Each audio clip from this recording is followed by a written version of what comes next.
Olá, sejam muito bem-vindos a mais uma edição do CDP Especial Eleições 2026. E no programa de hoje eu estou recebendo o Matheus Garcia. Seja muito bem-vindo, Matheus.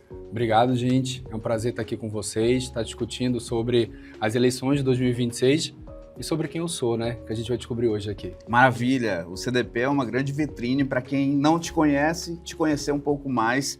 E o Matheus Garcia é empresário, ativista ambiental, diretor de inovação e sustentabilidade da GBR Componentes e também é coordenador do projeto Galho Forte, uma iniciativa que une meio ambiente, impacto social e desenvolvimento sustentável. O Matheus é daqueles nomes que transitam entre o setor produtivo, a pauta ambiental e agora começam a ser apontados como uma possível novidade aí para o cenário político de 2026. Será? Vamos descobrir hoje ou não, né?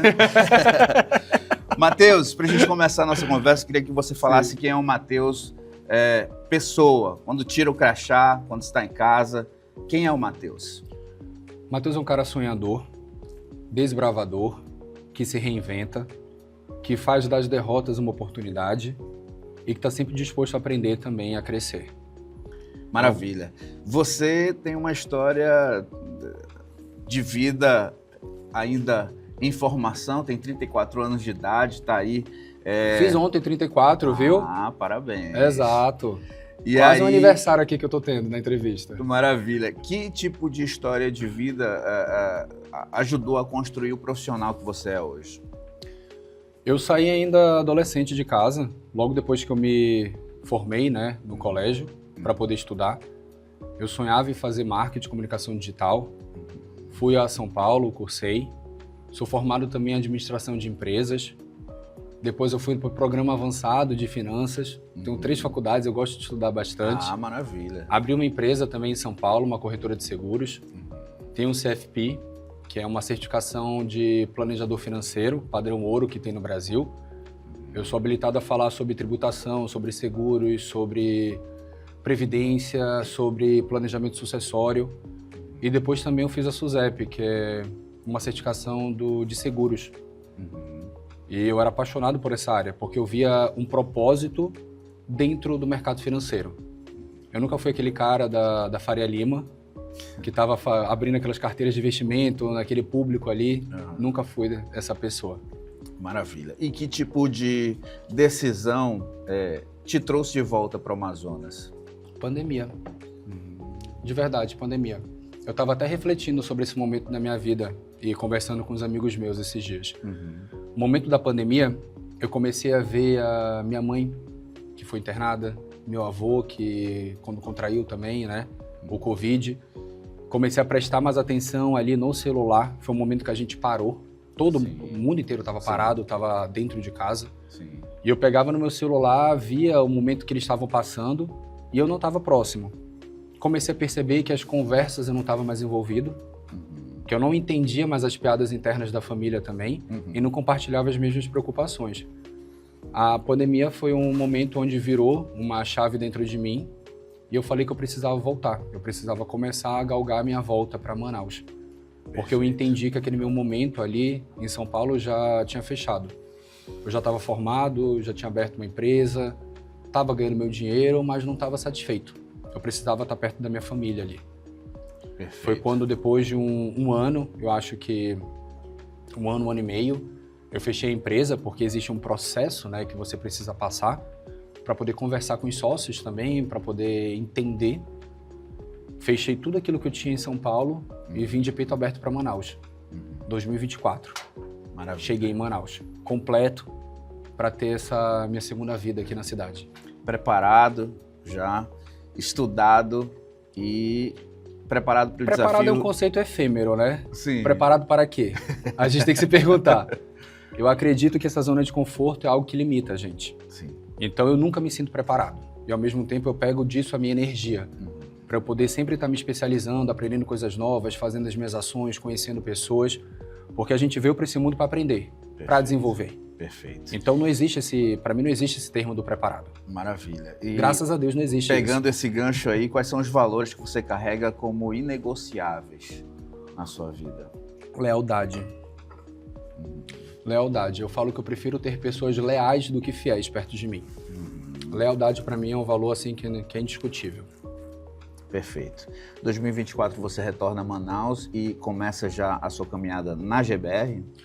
2024 eu volto para Manaus, entro na GBR, começo a passar por diversos departamentos que a gente tem na indústria. Para quem não sabe, a GBR é uma fábrica na Zona Franca de Manaus e nós montamos componentes eletrônicos.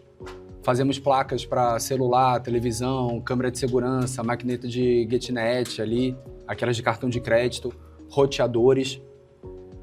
E lá eu comecei a me aventurar mais na parte administrativa e entender também, como eu havia te falado, da questão tributária, as diferenças que a gente tem aqui na Zona Franca de Manaus em comparação ao restante do Brasil.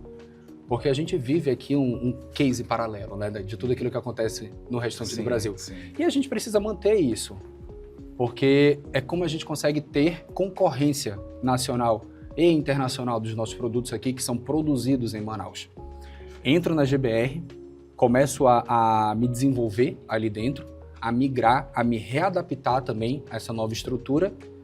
E quando eu estou finalizando esse processo de adaptação, eu sou convidado a participar de uma campanha política que estava tendo. Porque, como eu te falei, eu também sou formado em marketing e comunicação digital. Sim. E eu começo a liderar parte desse exército que a gente tinha ali digital nessa campanha. Eu aprendi demais. Isso... Me debrucei num plano de governo, pude criar também algumas pautas ali dentro. E isso me deixou muito vivo, porque eu estava na GBR de manhã, estava na campanha à tarde, depois eu me vi totalmente voltado na campanha, de manhã, de tarde, de noite, de madrugada.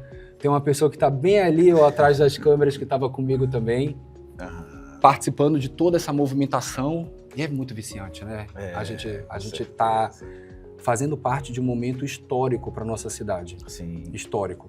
E foi aí que eu percebi que os jovens precisam ocupar espaços de decisão. Sim. A gente precisa galgar e precisa disputar.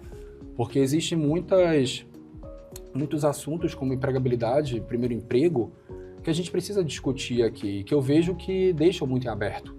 Existe uma parcela enorme desse pessoal acima de 16, 17, 18 anos, que eles precisam ser assistidos também. E a gente tem que ocupar esses espaços. Certamente. Ainda falando sobre a sua atuação na GBR, na Diretoria de Inovação e Sustentabilidade. Explica um pouco para a gente, para o pessoal que está nos assistindo, como é a tua atuação lá na empresa, nessa diretoria. Perfeito. Hoje a gente está fazendo um departamento específico para isso. Na GBR a gente tem verbas de fomento, de pesquisa e desenvolvimento, que a gente investe em pesquisas que a gente pode apadrinhar ali. E eu abri um espaço dedicado para que essas pessoas fiquem localizadas dentro do setor industrial, que isso é um diferencial hoje em dia. Porque geralmente esses investimentos são feitos para pessoas que estão externas a ele, mas nós colocamos ali, assistimos, ensinamos, e essas pessoas se desenvolvem dentro desse hub, que hoje está em processo de expansão, que é o meu departamento. Perfeito. Eu fico nessa área também. E aí você lançou um edital para apadrinhar aí um projeto, né? Explica melhor como é que funciona. Eu lancei o Sua Ideia Vale 1 Milhão. E que tem muita gente que vira e fala, Matheus, a GBR começou a fazer isso a partir da tua chegada ali. Não começou. O primeiro programa prioritário de bioeconomia foi investido pela GBR, né, o PPBio, através da minha tia, Rebeca Garcia. Isso foi em 2018 para 2019. O Matheus entra na GBR em 2024. Eu dei essa nova roupagem, porque o que eu percebi? Esse fomento, esse recurso, sempre ficava na mão daqueles mesmos players ali do mercado, daquelas mesmas pessoas, do mesmo ecossistema. E eu queria pela primeira vez desenvolver uma jornada pelo qual aquele jovem que está no interior, ele pudesse também se inscrever, que eu conseguisse me comunicar com ele e que ele concorresse em pé de igualdade com essas outras sistemáticas que já existem no próprio ecossistema de startup. Por exemplo, no programa da GBR do Sua Ideia Vale 1 Milhão, eles vão passar por uma jornada educacional, onde a gente vai ensinar a cada um deles a escrever o plano de negócio deles, que é o famoso business plan, né? Para eles poderem fazer um pitch depois, uma apresentação, entender se essa ideia é aceitável, viável, escalonável, e se ela vai gerar um recurso para eles no final. Além de dar também toda a estruturação contábil, financeira e de desenvolvedores, para tornar aquela tecnologia algo palpável. Maravilha. E aí poder concorrer em pé de igualdade no final. E quem está nos assistindo agora e de repente quer participar aí desse processo seletivo, quer apresentar o seu projeto, como é que faz, Matheus? Vai ter que esperar para o próximo, porque fechou agora dia 31 de Poxa janeiro. vida. Mais ou menos Mas quantas olha que inscrições legal. nós tivemos? Vou te dar o número exato, Aham. 467 inscrições, Maravilha. 40 municípios do Amazonas Olha participaram. Atualmente nós somos 62 municípios Sim. aqui, 40 deles participaram com 467 projetos. Maravilha. Isso é maravilhoso. A critério de comparação, um edital regional aberto, ele consegue 200 inscrições a 300 no máximo. Nós dobramos isso. Isso foi maravilhoso, foi o primeiro edital aberto que a gente está fazendo também. E eu creio que toda essa adesão que a gente teve foi graças à comunicação que eu fiz ali específica. Eu me comunicava com os 62 municípios, Sim. com vídeos direcionados a cada um deles, Sim. convidando as pessoas a participar, explicando sobre o projeto e dizendo para elas entrarem no link, lerem o edital também, explicando como fazia a inscrição. E a gente teve uma adesão muito interessante. Recentemente eu fui até a Nori, por exemplo, porque um desses projetos falava sobre o reaproveitamento do resíduo do açaí, que é o caroço do açaí. Sim. Isso me deixou muito interessado. Eu fui lá em Anori, gravei naquela montanha de caroço, dando 2 exemplos de solução que a gente podia tirar ali, que são as caldeiras de pirólise, para poder formar adubo. Sim. E também a gente pode utilizar como base de ração, para boi, para porco, para peixe também. Se a gente coloca uma outra base proteica para peixe também funciona. Sim. Esse vídeo também eu creio que me ajudou bastante, essas minhas idas no interior, para eu me linkar a essas pessoas, entrar na casa delas de uma forma muito mais próxima e fazer com que eles conseguissem aderir ao projeto. Perfeito. Por isso a gente teve essas 467 inscrições, para mim foi um sucesso. E Eu quais tô muito são os feliz. próximos passos aí nesse processo seletivo? A gente está no processo de avaliação agora em fevereiro, Aham. onde nós vamos escolher os 12 projetos. Aí tu me pergunta, Matheus, é tu que tá lendo esses 467? Não, a gente tem uma não tem bancada tempo. para isso. Eu não posso, inclusive, Aham. estar selecionando. Sim. Eu estava ali na linha de frente, divulgando. Eu tô também na empresa, na GBR. Então não seria justo eu estar selecionando esses 12 Perfeito. que vão participar dessa jornada educacional dentro da GBR para depois a gente selecionar 3 deles. Então há um que corpo serão os técnico, 3 vencedores. um corpo técnico Tem, que está tem. debruçado A Venture sobre Hub isso. hoje, que é a gestora, está fazendo, junto com a Cláudia também, que é a consultora de P&D da GBR, são as pessoas que estão avaliando. Eles tiveram que contratar, inclusive, 2 pessoas novas, porque eles não estavam esperando 467. Até puxaram a minha orelha, tu sabia? Eu até virei Dá uma e falei, segurada na divulgação. não, exato, isso foi muito interessante. Porque eu conversei com a Ana Paula, olha, se ela olhar, Ana Paula, eu tô falando de ti, viu? Não vou falar mal, não. Eu conversei com a Ana Paula, ela falou, Matheus, tu achas que tu vai conseguir quantas inscrições? E eu tinha falado pra ela, eu acho que a gente consegue 300. Sim. Ela olhou pra mim e falou, duvido, Matheus. O último edital que a gente abriu na GBR, a gente conseguiu 30. Eu falei, calma que dessa vez a gente vai divulgar, a gente vai utilizar o poder da rede social. Eu Maravilha. acredito no 300. Superou essa minha meta, Maravilha. 467. Eu fiquei muito feliz, eu comecei esse ano assim, pé direito.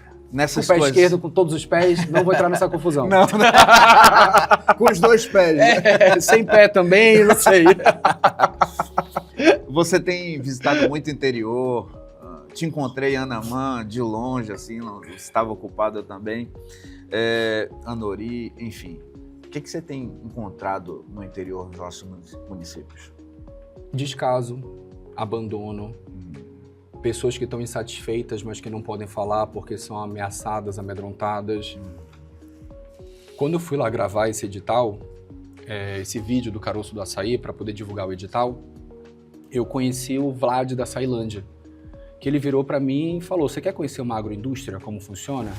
Eu falei, claro, eu quero. A minha família já teve o Café Garcia. A gente já flertou com a agroindústria também. Isso tá no meu sangue. Eu cheguei para ele e falei, eu quero visitar, quero saber como é que é o beneficiamento do açaí. E ele me mostrou toda a instrumentalização dele, o maquinário e como sai o açaí naquele saquinho, bebendo o açaí depois, logo depois que ele é batido ali, feito. Maravilhoso. E no final de todo esse tour que ele fez dentro da fábrica dele. Ele falou, olha, Matheus, agora falta tu conheceres a logística do açaí. Tu tem vontade de saber? Sabe o que é um batedor? Sabe o que é um coletor? Quer entender como funciona hoje? De onde a gente retira o açaí? O tempo que a gente demora? Na hora. Eu falei, claro que eu quero. Sim. Eu quero conhecer. Ele, beleza, amanhã 4h30 da manhã aqui na Açailândia. Eu falei, meu Deus, 4h30 da manhã? Tá bom, tá bom. Eu falei, tá me desafiando. Eu gosto de desafio. Acordei às 4h, tava lá às 4h15. Acabou que a gente saiu 5h20 mais ou menos. Estudei, né, à noite sobre essa estrada, sobre a logística. E foi quando eu gravei aqueles vídeos depois, que eu comecei a me assustar. Como está abandonada a logística do nosso interior. Sim. Por isso que é difícil a gente desenvolver hoje o Amazonas. Porque quando a gente fala de matrizes econômicas, que hoje só tem uma aqui no Amazonas, que é a Zona Franca de Manaus, sediada na nossa capital, que tem 131 mil empregos diretos, quando a gente fala em desenvolver o Amazonas, a gente pensa em novos polos ali. Sim. Industriais, tecnológicos, que olha principalmente para o interior também, e né? que entenda a particularidade de cada um deles. Sim. Quando a gente está falando do eixo do açaí, a gente fala sobre Anori, Codajás, Anamã, Beruri. E se eu te falo que não tem essa estrada, não existe essa logística? No papel ela está feita. Mas lá foi o susto que me deu. Eram 24 quilômetros que a gente foi de de Anori até Mato Grosso, que é o distrito rural de Anamã. 24 quilômetros, 3 horas para atravessar. 3 horas para atravessar. E tu precisa atravessar naquele jirico que eles chamam, né? Que é aquele trator que vai puxando a caçamba. Sim. Ali. Chega, coloca todas aquelas pessoas que estão na caçamba para poder começar a colher o açaí, pega uma nova safra para voltar e essas pessoas ficam ali colhendo a próxima safra e passam 4, 5, 6 dias. Olha a logística que tu tem, isso encarece a produção, isso não tem qualidade de trabalho. Isso fere também a nossa competição, tanto nacional quanto internacional. Sim. Como que a gente vai concorrer mercado aqui no Brasil? Hoje o Pará, por exemplo, ele detém 90% de todo o mercado do açaí. 90%. Por que a gente não pode concorrer pé de igualdade com o Pará? A gente pode, só que a gente tem que ter pessoas. O poder de escoamento de produção é muito maior lá. É muito maior, é muito maior. A gente aqui ainda está falando do básico, a gente está falando de estrada. A gente está em 2026 no Amazonas, a gente ainda está discutindo estrada. O Pará já tem BR, que são as estradas federais, eles têm as estradas estaduais, ele tem a ferrovia. O Amazonas não. É mais dificultoso aqui. Só que no papel tá feito. No papel tá tudo pronto, no papel é lindo aqui. A realidade não. É pé no barro, é buraco, é lama, é difícil, é caminhão que estraga, que tem que comprar um novo, é custo de produção maior, isso tudo encarece o produto. Perfeito. E acaba ferindo o próprio trabalhador que está ali na ponta, o próprio empresário, que não consegue ter concorrência nacional. É difícil. Tirando um pouco do incentivo dele de desenvolver, né? São verdadeiros guerreiros, viu? Sim. Você estava lá no primeiro agroaçaí. Estava no primeiro agroaçaí em Anamã. Conversou com vários produtores lá também, né? Conversei com produtores, com cooperados, e a insatisfação é... Cara, Anamã, Codajás, Anori, são terras riquíssimas. Riquíssimas. E a gente não consegue desenvolver mais pela falta de logística. Todos têm a mesma impressão. Fere a qualidade de trabalho deles. E a gente precisa entender que a gente precisa atrair também, dar a melhor qualidade de trabalho e precisa atrair essas novas empresas para cá, para o Amazonas, para começar a desenvolver novos polos pelo interior. Perfeito. Porque hoje o Amazonas depende do quê? Grande parte. Da arrecadação da capital. Como é que hoje a gente vai desenvolver o Amazonas? A gente precisa criar novos polos de arrecadação pelo interior. E tem como fazer isso. Perfeito. Tem como fazer isso. O dinheiro tem. Porque aquela estrada já foi feita 4, 5 vezes. Feita. E vai ser refeita várias vezes. Exato, exato. Só que qual é o problema? Fiscalização. Esse é Quem o que fiscaliza o trabalho? Deputado estadual. Exato. Além de legislar, leis estaduais, além de representar o povo, ele precisa fiscalizar o executivo. O que executivo eu estou falando? As secretarias estaduais, o governador. Sim. Só que cadê esse trabalho de fiscalização que a gente tem hoje em dia?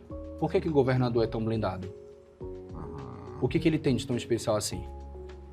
É estranho, não é? É no mínimo curioso. Acho que eu vou colocar essa palavra, curioso. Matheus, vamos falar aqui, daqui a pouco a gente vai nos aprofundar. Nós vamos nos aprofundar nessa questão política, eu queria enveredar aqui pela tua veia ambiental. Perfeito. Né?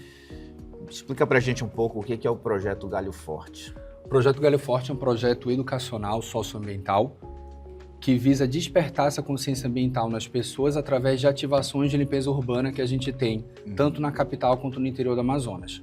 A primeira ativação que eu fiz, que eu coordenei, foi no Igarapé do Gigante. Sim. Aquele igarapé que passa Lírio do Vale, Planalto, Redenção, Sim. Parque Mosaico, Ponta Negra e deságua no Tarumã, onde a gente fez aquela grande ativação com mais de 120 voluntários. E tudo que eu faço eu coloco nas redes sociais também, porque a gente precisa ter esse poder de escalonar, de acessar mais pessoas. Porque a ativação aconteceu, mas quem não pôde estar fisicamente vai estar no modo digital.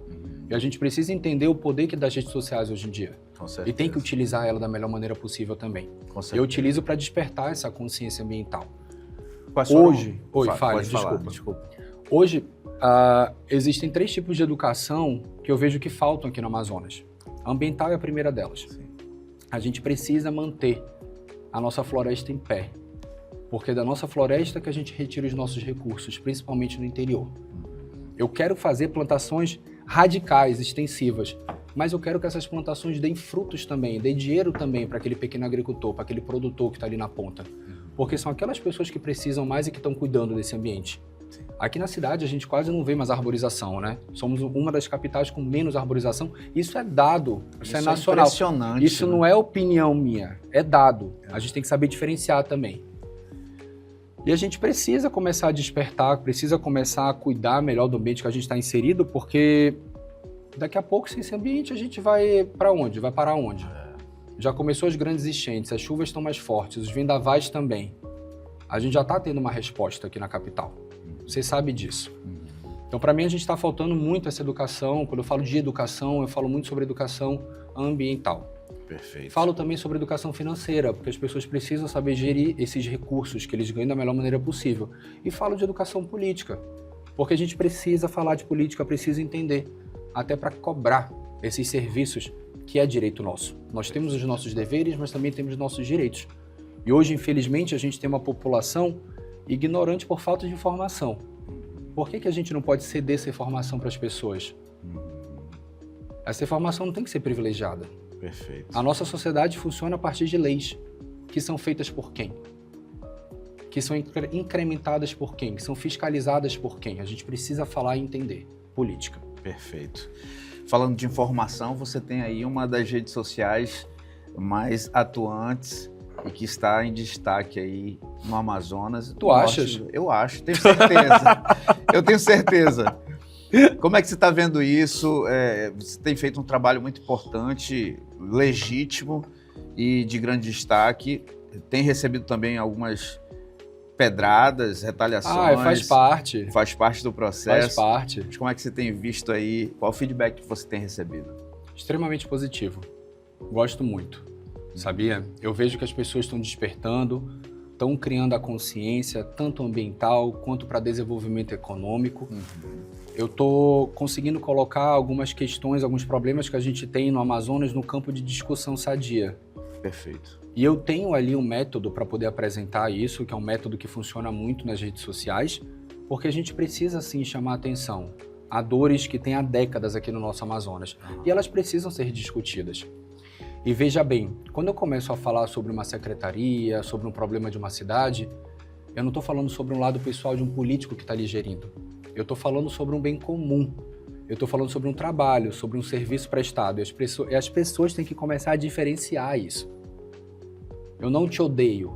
Eu quero que você preste um serviço de qualidade para mim e para a sociedade.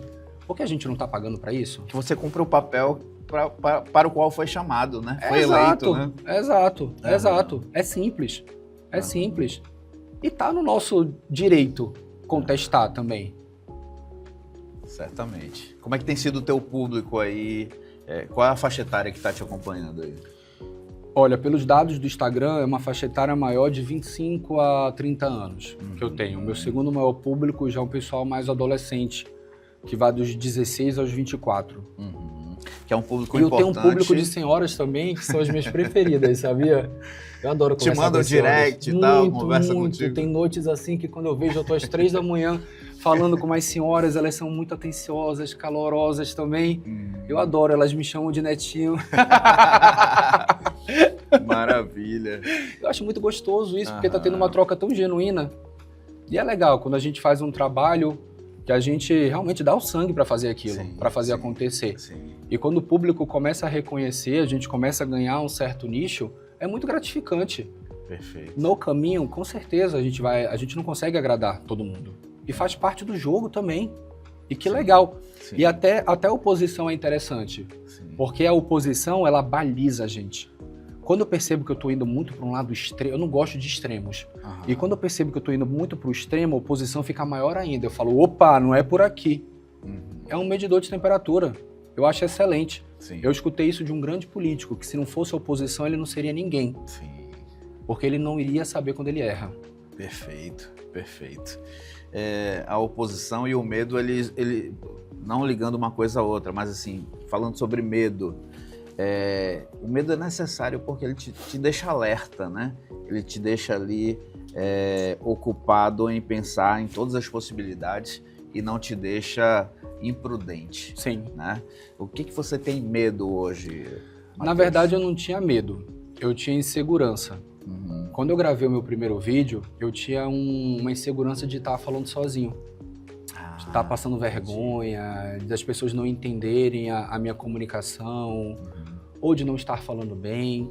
Eu acho que aquela insegurança natural que toda pessoa tem quando começa a utilizar uma ferramenta online. Sim, sim. E foi um grande desafio, grande desafio que eu fiz. E a gente está em constante aprendizado, desenvolvimento. E eu percebi que cada vez mais eu tenho ganhado mais naturalidade em falar frente às câmeras. Eu tinha uma dificuldade enorme de pegar o celular, eu me achava tonto de pegar um celular e ficar falando na frente dele. Eu ficava, gente, com quem que eu tô falando? A gente está falando com milhares de pessoas que estão aqui atrás. Que antes a gente falava para uma câmera que aparecia na televisão dentro da casa das pessoas. A diferença é que hoje tu fala com a palma da tua mão e tu tá aparecendo na palma da mão das pessoas. E a gente tem que entender esse poder, os jovens precisam entender esse poder, porque são vocês que vão mudar a nossa sociedade. E é hoje, não é no futuro não. Entendo que vocês têm poder na mão de vocês e façam por onde. Eu comecei a entender as redes sociais, comecei a enfrentar esses desafios que eu tinha internos meus, e hoje em dia eu me sinto muito mais à vontade. Então assim, eu te digo que não era um medo, era uma insegurança, porque eu nunca tinha feito aquilo. Perfeito. Tem um vídeo aí teu, acho que é o último vídeo, Qual a deles? questão da Ponta Negra, a questão do pós-evento lá na Ponta Negra. Explica um pouco como é que foi essa história aí, os bastidores desse vídeo. Os bastidores desse vídeo.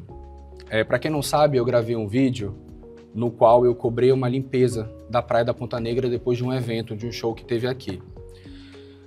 Eu cheguei no dia anterior de uma viagem que eu fiz para Anori, Codajás, Anamã, e eu passei em Iranduba. Cheguei, dormi, às 5 da manhã meu celular começa a tocar. Começa a tocar. Falo, gente, quem que tá me ligando? Quem que tá me ligando? Quem que tá me ligando? E o Instagram, ele liga para você. As redes sociais, as pessoas conseguem ligar. E o meu celular eu deixo para tocar. Eu vejo quando vocês ligam, quando vocês mandam mensagem, quando vocês entram em contato. Eu acordei às 6 com uma seguidora minha me mandando uma série de fotos que ela estava abismada porque ela foi correr na Ponta Negra e a praia estava um nojo ali, estava imunda. E existe uma lei aqui que diz que nos eventos de grande porte a gente precisa ter uma preparação ali de estrutura. Durante o evento precisa ter uma equipe de limpeza. Quando a gente está em um local que é público, uma praia, por exemplo, e o pós tem que ser uma limpeza feita de forma imediata. Eu entendo que ali choveu, que houve uma chuva, só que existe lei e existe também toda uma preparação que tem que ter, que é a contingência de resíduos sólidos. Porque tu tá ali numa praia, se vem a chuva, todo esse resíduo vai para o Rio Negro. E foi quando eu peguei, corri para Ponta Negra e gravei um vídeo para mostrar como o dia estava amanhecendo ali. Como o dia estava amanhecendo. E eu me lembro que eu postei esse vídeo, não procurei saber de quem era a festa, de quem era o evento, sabia que tinha sido na Ponta Negra. E depois que eu postei, causou uma discussão na internet. Ah, você queria que os garis limpassem na chuva? Ah, mas você não deu tempo para o empresário ir lá e limpar. E outros falavam, nossa, a cantora não avisou as pessoas, não conscientizou as pessoas durante a gravação do show dela. Então ficou muita gente ali nessa divisão do o Matheus tá certo, não, a produtora tá certa, não, a cantora tá certa. E não é sobre o Matheus. Não é sobre a empresa, não é sobre a cantora. Saudável, é saudável, né? É saudável. A gente tem que discutir Sim. esses assuntos que acontecem na nossa cidade. Sim. E é sobre a praia, é sobre a Ponta Negra, é sobre cuidar do ambiente que a gente está inserido, é sobre educação, que é muito mais do que educação ambiental. Porque, de verdade, se eu estou num show em cima de uma praia, eu pego uma latinha minha e eu me sinto confortável ao ponto de jogar no chão, é muito mais do que uma educação ambiental que te falta. Sim. Eu tenho certeza que muita gente concorda comigo que vai assistir essa entrevista. Muitos sites, muitos blogs postaram, né, esse meu vídeo. Eu acho que pegou mais de 30 mil curtidas hoje, Sim, tá? Sim. Quase 500 mil de pessoas viram. Sim. E jornais também postaram, ficaram do meu lado, outros blogs pagos que a gente sabe quais são, que eu já tenho todos eles mapeados, postando contra, dando aquelas alfinetadas que faz parte do jogo, é natural. Sim. O importante é a gente discutir e não perpetuar esses hábitos que não estão corretos. E no final de tudo isso eu tive a oportunidade de conversar com o empresário, de fechar um acordo com ele, que acordo que a gente fechou. Então a gente vai ter... Teve uma conversa pessoal. Teve uma conversa pessoal, teve uma conversa pessoal. Como é que foi essa conversa? Foi tensa? Foi calorosa no início, teve uma tapa pra cá, uma porrada pra lá, não tô brincando. Mas teve uma conversa e... Ah, eu quero água, obrigado. Teve uma conversa...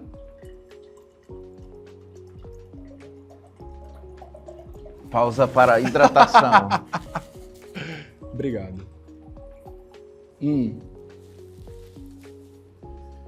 Teve uma conversa. Beba água, né? Teve uma conversa e a gente acordou em entrar com uma ativação de educação ambiental no próximo evento dele.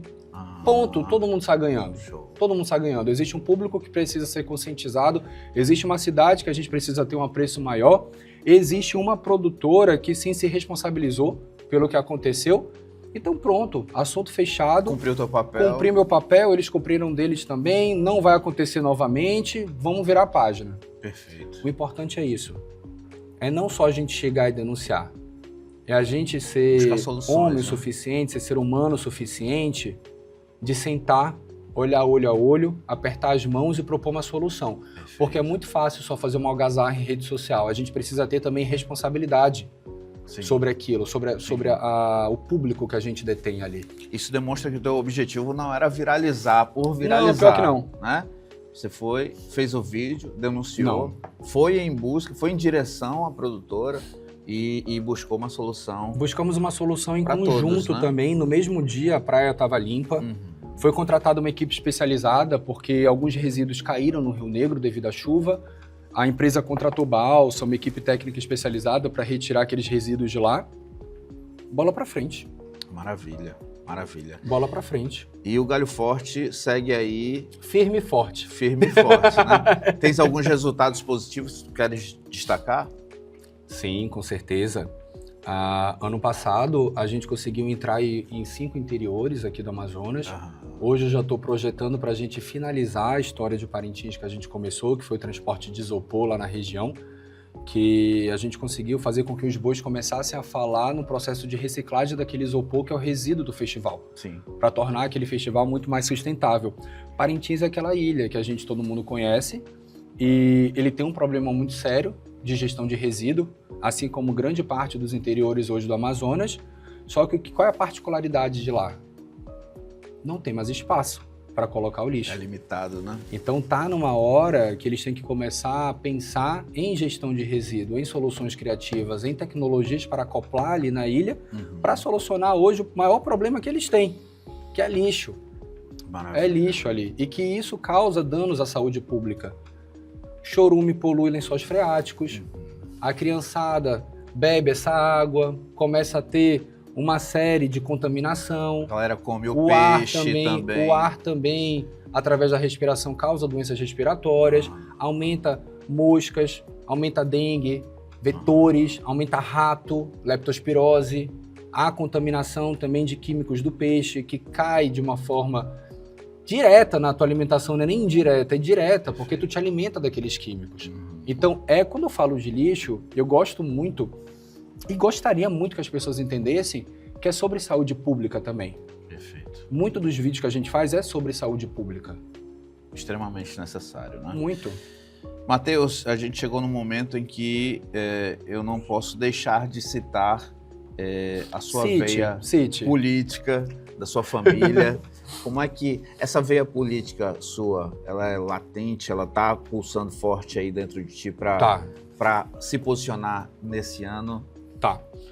Eu nasci em 92, tenho 34 anos. Na época que eu nasci, o meu avô era vice-governador do Amazonas, governo de Gilberto Mestrinho. E ele era responsável pelos interiores. Ficava muito. Meu avô tinha um barco naquela época, no qual ele me colocava num camarote. E eu ia pequenininho com ele, visitando os interiores. Eu já fui em todas as calhas. Todas as calhas. Tem umas que eu tenho, guardo essa memória.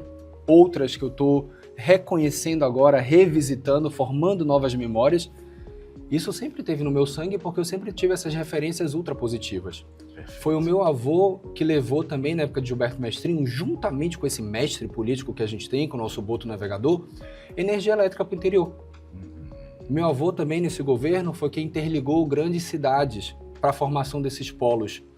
E hoje, o que me deixa assim mais indignado é que eu vejo que tem muita política pública que era de impacto positivo do meu avô, como logística, que os outros políticos que vieram depois não tiveram o mesmo apreço para poder manter ali.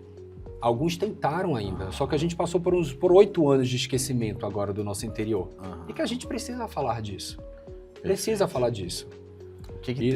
Oi, fale. Complete, desculpa. Depois do meu avô veio a minha tia também. Sim. Meu avô, depois de vice-governador, foi deputado federal. Preciso citar, você é neto do Francisco Garcia sim. E sobrinho da Rebeca Garcia. Né? Exato. Depois do Francisco veio a Rebeca. E o que é interessante das pessoas da minha família é que eles entendem que política é um ciclo. Existe início, meio e fim. Sim. A gente não faz carreira política ali dentro. Perfeito. Eu não acredito em carreira política. Eu acredito em política como vocação, como propósito. A gente entra, dá o nosso melhor, utiliza a estrutura pública para o bem da sociedade e sai. Abre espaço para os novos que estão surgindo. Perfeito. Dinheiro a gente ganha na iniciativa privada. Política não é sobre dinheiro. Perfeito. É sobre acesso à população. Pegando o gancho, entrar e sair, é o momento de entrar na política em 2026? Eu estou estudando sobre isso. Estou estudando. Mas hoje eu não tenho partido. Já conversei com alguns. Alguns partidos já me sondaram. Sim. Só que se eu for te falar aqui da confusão que tá, eu fui sondado pelo PT, fui sondado pelo PL. Daí pra tu vê que esse leque aqui enorme, pra onde eu vou. Eu não queria, na altura do campeonato, do meu momento de vida, para algo extremo. Eu gosto de conversar sobre dores da população, não sobre ideologia. Eu quero falar sobre alimento que falta ali no prato do Ribeirinho. Quero falar sobre uma estrada que a gente precisa interligar ao nosso interior para a diminuição do custo de produção. Eu quero falar sobre o fomento da agroindústria responsável para a geração de oportunidade para os jovens que são formados na UEA, para que não haja fuga de cérebros do interior para Manaus e para outras capitais. Eu quero falar sobre a nossa Zona Franca de Manaus também, para perpetuar a nossa Zona Franca de Manaus. Eu quero falar sobre oportunidade, eu quero falar sobre o nosso meio ambiente, quero falar sobre gestão de resíduo, quero falar sobre a solução dos lixões que a gente tem no nosso interior. Precisamos falar sobre isso também. Até porque já existe tecnologia utilizada na China para isso, para transformar lixo em energia através das indústrias de pirólise. Então eu quero falar sobre dores e soluções. Não quero falar sobre esquerda e direita. Para mim o Amazonas está tudo junto, tudo misturado e a gente precisa entender que a gente precisa solucionar primeiro o que está acontecendo aqui dentro para depois a gente entrar nesse âmbito nacional da nossa política. Perfeito. Matheus, a gente chegou no final do programa já, tá? Já? Vou, né? Primeira coisa, eu quero te convidar já a voltar aqui quando for definida essa sua situação de legenda e já como pré-candidato, voltar aqui com a gente para conversar já com um plano de atuação já na mesa, para que a gente possa debater com mais profundidade tudo isso. E te pedir agora que deixe aí uma mensagem para o teu público sobre o que eles podem esperar de Matheus Garcia nos próximos meses. Primeiramente, eu quero te agradecer pelo convite, por ter me recebido aqui. Não só você, como toda a equipe que está aqui atrás. Muito obrigado por esse momento. Quero falar para você acompanhar todos os vídeos que eu estou fazendo. São legítimos, são genuínos, são denúncias. Falo também sobre solução. Meu Instagram é Matheus com TH, Matheus Garcia AM. Segue, vamos trocar. Eu sempre respondo as mensagens. Eu não sei te falar ainda sobre o futuro a Deus pertence. Mas hoje eu sinto que eu estou no caminho certo, no momento certo. Estou muito feliz, quero continuar. E se realmente eu entrar nesse pleito das eleições aqui de 2026, vai ser um prazer voltar e estar falando com mais propriedade para ti. Maravilha. Te desejo sorte, que Deus Obrigado. te abençoe nessa caminhada.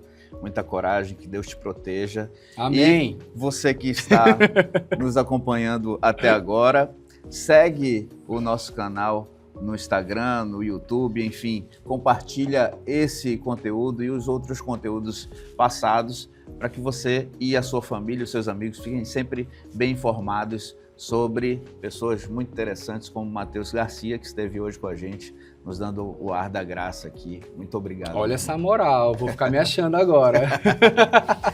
Nós nos encontramos no próximo programa. Esse é o CDP Especial Eleições 2026. Que Deus abençoe vocês e nos encontramos na próxima oportunidade. Até lá!